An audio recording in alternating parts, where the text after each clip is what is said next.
오늘도 하나님을 예배하신 모든 분들에게 주님의 은혜가 함께 하시기를 주님의 이름으로 축원합니다. 마가의 다락방에 모인 제자들과 성도들이 더불어 마음을 같이하여 오로지 기도에 힘쓰고 있을 때였습니다. 베드로가 그들 가운데 서서 말하기 시작했습니다. 그가 말하고자 하는 것의 결국은 결혼된 사도의 소를 보존해야 함을 말하기 위함이었습니다. 그러나 이에 앞서 그는 사도의 수가 결혼된 이유, 직접적으로는 가룟 유다가 사도의 수에서 결혼되게 된 이유가 무엇인지에 대해서 밝히고 있습니다. 베드로는 가룟 유다가 노예 한 명을 사기 위해 필요한 돈인 은 30에 자신과 3년이나 동고동락했던 예수님을 팔아버리고 결국 그에 대한 자책감을 이기지 못해 스스로 목숨을 끊었으며 그 이후 비참하고 참혹한 말로를 맞게 되었다는 사실을 밝히고 있습니다. 그리고 그가 이와 같은 결말을 맞게 된 이유가 성령이 다윗을 통해 그에 대해 미리 기록한 말씀이 응하게 된 것이라고 그는 말하고 있습니다. 하지만 이는 가룟 유다가 예수님을 배신하고 또한 스스로 목숨을 끊게 된 이유가 그에 대해 성경이 그렇게 기록했기 때문이라는 것은 아닙니다. 그 직접적인 원인에 대해 성경은 그의 속에 들어간 사탄의 유혹을 이기지 못한 그의 욕심과 탐욕 때문이며 그에게 사탄이 들어간 이유는 만유의 주이신 예수님을 자신의 곁에 두고도 그를 예수님을 자신의 주인으로 모셔드리지 못했기 때문이며 그의 비애어진 마음속에 사탄이 들어간 것임을 밝혀주고 있습니다. 결국 그는 그 사탄의 유혹을 이기지 못한 채 자신에게 주어진 사도의 직무를 버리고 본래 자신의 자리였던 죄의 자리, 탐욕과 욕심의 자리로 되돌아간 까닭에 주님을 배반하고 스스로 목숨을 끊는 비참한 결과를 맞이했음을 지난 시간 말씀을 통해서 함께 살펴보았습니다. 이처럼 가룟 유다가 제 곳으로 감으로 인해 사도의 수에 결혼이 생기게 되었고 이에 베드로는 제 곳으로 간 유다 대신 사도의 직무를 감당할 새로운 사도가 보존되어야 하며 그 세워질 사도의 자격 조건이 무엇인지에 대해서 밝히고 있습니다. 오늘 본문 21절 22절 말씀입니다. 이러함으로 요한의 세례로부터 우리 가운데서 올려져 가신 날까지 주 예수께서 우리 가운데 출입하실 때에 항상 우리와 함께 다니던 사람 중에 하나를 세워 우리와 더불어 예수께서 부활하심을 증언할 사람이 되게 하여야 하리라 하거늘. 세례 요한으로부터 세례를 받으심으로 주님의 공생애가 시작되었습니다. 그리고 제자들이 보는 앞에서 하늘에 승천하심으로 당신의 공생애를 마무리하셨습니다.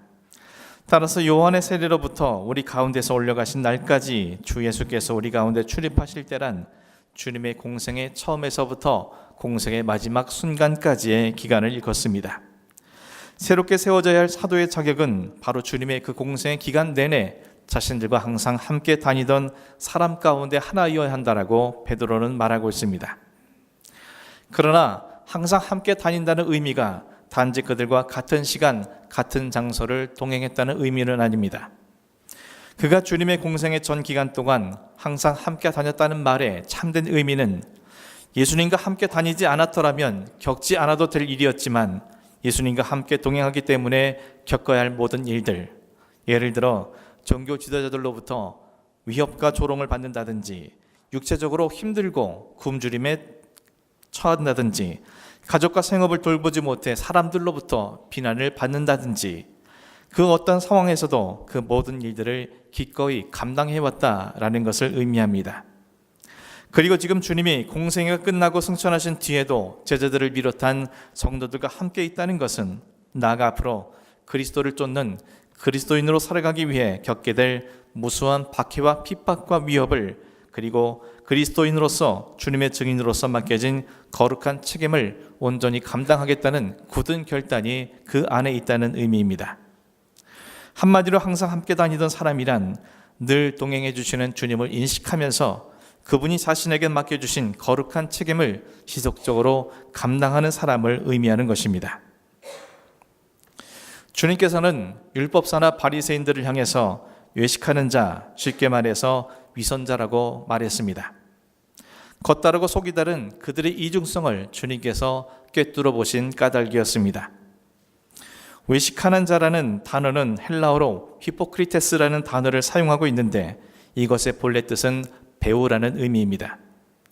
당시엔 인쇄술이 보급되기 전이었기 때문에 일반인들은 고전 작품을 극장에서 대사를 읊는 배우들을 통해서만 감상할 수 있었습니다. 따라서 당시 일반인들에게 배우란 모두 동경의 대상이었던 것입니다. 따라서 히포크리테스라는 그 단어 자체에는 커다란 문제가 없다라는 것을 알 수 있습니다. 하지만 주님께서는 똑같은 단어를 위선자라는 의미로 사용하신 겁니다. 그 이유는 간단했습니다. 배우는 자신이 외운 대사에 대해서 책임을 질 필요가 없기 때문입니다. 또한 자신의 대사대로 살아가야 할 이유는 더더욱 없었습니다. 그의 대사는 무대에 막이 내려진 것으로 모두 끝나버린 것입니다. 하지만 그리스도인은 배우가 아닙니다. 그리스도인은 단지 하나님의 말씀을 말하기만 할 뿐만 아니라 그 말씀대로 살아가야 하는 존재이기 때문입니다. 만약 하나님의 말씀을 읊기만 하고 삶으로 실천하려 하지 않는다면 그는 하나님을 믿는 척하는 배울 수는 있지만 하나님을 믿는 참 성도일 수는 없는 것입니다. 새롭게 사도로 세워질 사람 역시 마찬가지입니다. 새롭게 사도로 세워질 사람은 단지 공생애 동안 주님과 겉모습으로 동행하고 겉모습과 행위만 주님을 따르는 사람이 되어서는 안 됩니다. 주님을 배신한 가룟 유다 역시 3년 동안이나 주님과 겉모습으로는 함께하고 동고동락했습니다. 그는 그 누구보다도 주님을 지지했고 주님으로부터 신뢰를 받아 돈을 맡아 관리했으며 누구보다 사역을 위해 헌신했던 자로 비춰지고 있습니다. 하지만 그는 결국 주님께서 베푸신 말씀을 떠나 주님을 배신했으며 그는 주님의 제자인 척 연기를 한 배우요 위선자일 수밖에 없었던 겁니다. 그런 그의 결말이 이와 같이 비참한 것은 어찌 보면 당연한 결과인 것입니다. 새롭게 세워질 사도의 자격은 주님께서 말씀으로 삶으로 선포하신 말씀들을 자신의 삶으로 지켜내기 위해 책임지는 책임적 존재여야 하는 것입니다. 그리고 이는 오직 주님과 동행하기 위해 그리고 자신과 함께하는 모든 성도들과 더불어 이 직을 지키기 위해 겪게 될 그 어떠한 핍박과 박해 앞에서도 굴하지 않는 믿음과 용기를 가진 사람이어야 했습니다. 때문에 베드로는 항상 우리와 함께 다니던 사람 중에서 사도가 보선되어야 함을 성도들에게 설명한 것입니다. 사랑하는 성도 여러분, 내가 세상 끝날까지 너희와 항상 함께 있으리라 말씀하신 주님의 약속을 신뢰하십니까? 그 주님이 오늘 이 시간에도 우리와 함께 있다는 사실을 여러분은 믿고 계십니까? 그렇다면 그 주님과 함께 동행하기 때문에 겪어야만 할 모든 일들을 맞이할 수 있는, 감당할 수 있는 믿음이 여러분 속에 존재하고 있습니까?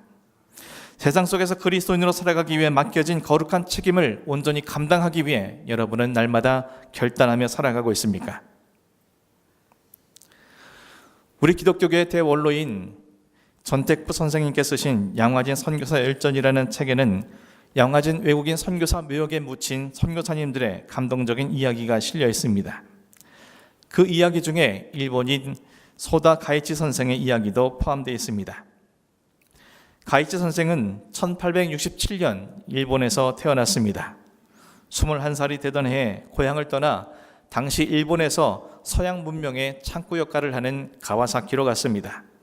그곳에서 탄광 광부로 일하면서 구학으로 초등학교 교사가 되었습니다.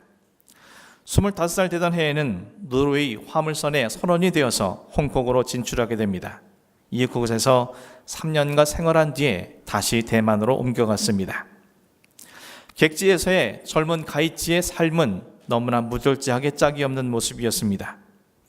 대만에 뿌리를 내린 지 3년 만에 어느 겨울날 술에 만취한 채 그는 거리를 배회하다가 의식을 잃고 길에 쓰러졌습니다. 하지만 술에 취해 있는 그를 거들떠보는 행위는 그 누구도 없었습니다. 그의 목숨이 넘어가기 직전 마침 그곳을 지나가던 한 행인이 그를 발견하게 되었습니다. 아직 맥박이 뛰고 있음을 안 그는 가이치를 업고 여관으로 옮겼습니다. 그곳에서 가이치를 치료해준 뒤에 여관비까지 그 행인이 대신 지불해 주었습니다. 그 행인 덕분에 노상에서 객사할 뻔했던 가이치는 고사일생으로 생명을 얻게 된 것입니다. 그러나 가이치는 자신의 생명을 구해준 은인에 그 무엇도 알지 못했습니다. 단지 아는 것이라곤 여관 주인으로부터 들은 그가 조선 사람이라는 한 가지 사실뿐이었습니다. 그로부터 6년이 지난 1905년 그는 자진해서 조선으로 입국했습니다. 자신의 생명을 살려준 조선 사람에 대한 사랑의 빚을 갚기 위함이었습니다.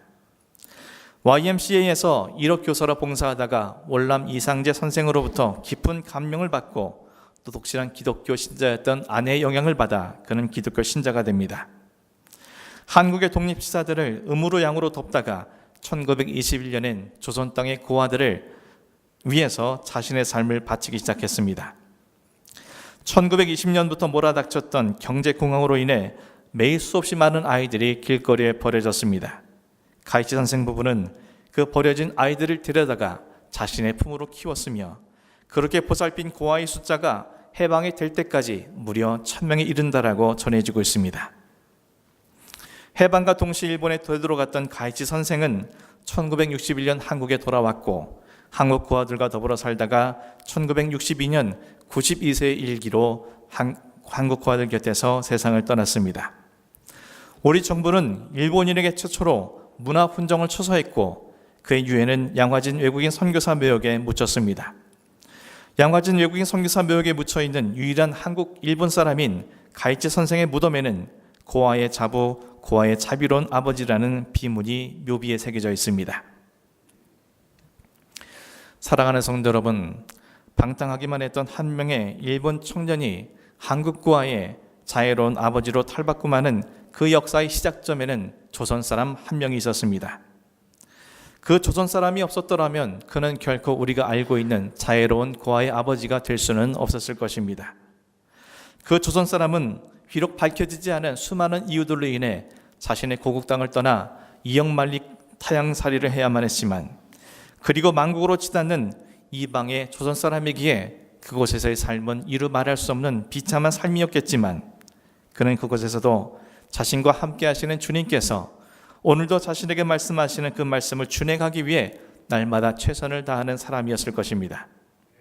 그의 이름도 그의 행적도 우리에게 전해지고 있지 않지만 그가 주님께서 말씀하신 너도 이와 같이 행하라는 명령을 단지 아는 것으로 머무르지 않고 자신의 삶으로 준행한 한 명의 사마리아인이 되었기에 주님께서는 그를 택하셔서 그를 사용하셔서 가이치 한 사람의 생명뿐 아니라 1000명의 고아들의 생명까지 살려내는 그런 생명의 씨앗이 되게 하셨음을 우리는 역사를 통해서 함께 생각해 볼 수 있습니다. 더 나아가서 진정으로 주님과 함께 한다는 것이 무엇인지 우리에게 보여주는 표본이 되게 하신 것입니다. 사랑하는 성도 여러분, 베드로는 보선될 사도의 자격이 무엇인지 말하고 난 이후에 사도가 누구인지에 대해서도 이렇게 말했습니다. 항상 우리와 함께 다니던 사람 중에 하나를 세워 우리와 더불어 예수께서 부활하심을 증언할 사람이 되게 하여야 하리라. 사도에 대해 베드로는 자신들과 더불어서 예수님께서 부활하셨음을 증언할 사람이라고 정의하고 있습니다. 사도란 자신의 모든 삶을 통해서 주님이 부활하셨다는 것을 증언한 사람이라는 의미입니다. 그렇다면 주님께서는 왜 부활하셨습니까? 주님께서는 시간과 공간을 넘어서 모든 인류의 구원주라는 사실을 그들과 늘 동행하시는 함께 하시는 분이라는 것을 모든 사람들에게 알게 하며 그 주님과 동행하는 삶을 살아가도록 하시기 위해 주님은 죽음의 자리에 계시지 아니하고 부활하셔서 우리의 구주가 되어주신 것입니다. 그렇다면 주님께 부활하셨다는 것을 증언한다는 것은 무엇이겠습니까? 주님께서 부활하셔서 오늘도 나의 모든 삶에 함께 하시는 분이시며 오늘도 나에게 말씀하시고 그 말씀대로 살아갈 수 있도록 능력과 은혜를 부어주시는 분이심을 우리의 삶으로 증언하는 것을 의미합니다. 주님께서 부활하셨다고 말하면서도 주님이 안 계신 것처럼 살아간다면 또 우리의 삶이 주님의 뜻과 동떨어진 삶을 살아간다면 어떻게 그 사람을 통해서 주님의 부활하심이 증언될 수 있겠습니까? 사랑하는 성도 여러분, 주님의 부활하심을 증언하는 것은 거창한 것이 아닙니다. 주님은 부활하셨기 때문에 오늘도 나와 함께 하시는 분이시고 항상 나의 모든 삶에 역사하시는 분이시고 날마다 나에게 말씀하시고 그 말씀대로 살아갈 수 있도록 우리를 격려하시고 용기를 주시는 분이심을 믿고 나아가는 것입니다. 그 말씀대로 살기 위해 매 순간 최선을 다해서 노력하는 것이야말로 진정한 부활에 증언하는 사람의 모습일 것입니다. 모든 그리스도인들이 자신의 생애 1,000명의 고아를 돌보는 위대한 고아의 아버지 가이치 선생일 수는 없습니다.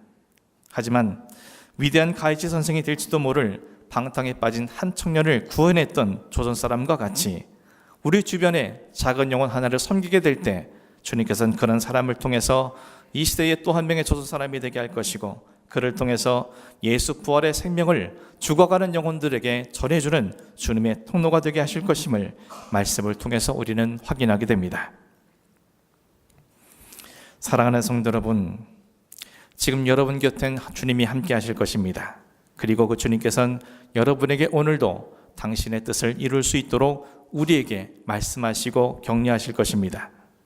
우리 모두 지금까지, 그리고 오늘, 그리고 영원토록 우리와 함께 하실 주님을 따르기 위해 맡겨진 오늘의 삶에서 주님의 명령대로 살아갈 수 있는, 말씀의 한 절이라도 우리의 삶으로 이룰 수 있는 귀한 믿음의 삶이 되기를 주님의 이름으로 축원합니다.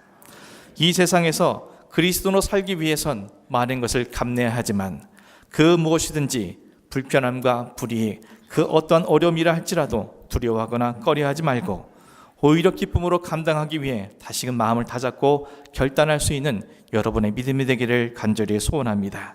그리하여서 이 땅에서 그리스도인 우리에게 맡겨진 거룩한 책임을 온전히 감당하여 여러분 안에 살아계신 부활의 주님을 증언할 수 있는 복된 삶이 되기를 간절히 소원합니다.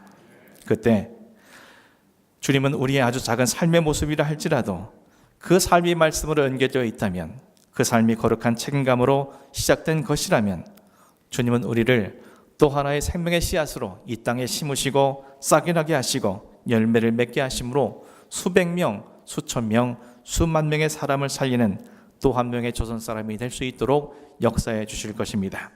저 여러분께서 모두가 이와 같은 사도의 자격을 지닌 주님과 항상 함께하는 자의 모습으로 이 시대에 사도적 삶을 이룰 수 있는 여러분이 되기를 주님의 이름으로 간절히 축원합니다. 기도하겠습니다.